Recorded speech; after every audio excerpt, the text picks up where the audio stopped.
TikTok now offers a very basic text-to-image AI generator directly in the app.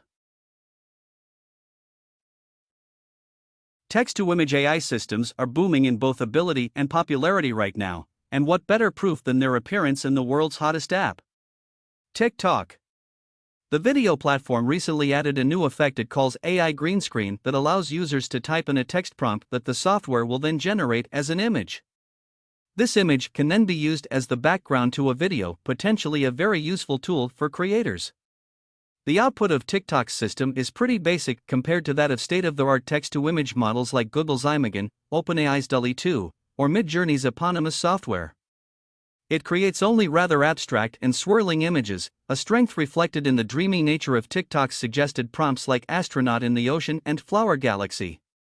Other models, by comparison, can produce both photorealistic imagery and complex and coherent illustrations that look like they were drawn or painted by humans. The limitations of TikTok's model may well be intentional, though. First, more advanced models require greater computing power, which would be expensive and resource-intensive for the company to implement. Secondly, TikTok has more than 1 billion users, and giving all these individuals the power to create photorealistic images of anything they can imagine would almost certainly produce some troubling results. For example, we tested the model's ability to create nudity and gore, two types of output that text-to-image generators often try to limit. Pictures based on violent prompts like assassination of Boris Johnson and assassination of Joe Biden produce mostly abstract swirls, with a just about recognizable face for the UK's Prime Minister, though the man's familiar blonde mop does make caricature particularly easy.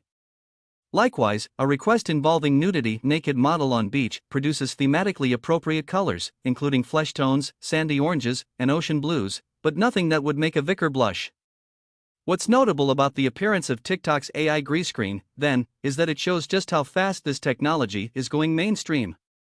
The latest cycle of development for text-to-image AI arguably began in 2021 with the original release of DALL-E by OpenAI. Less than 2 years later and the tech is already in the hands of millions via an app like TikTok. Given the potential of these systems for both harm and good, things are only going to get stranger from here on in.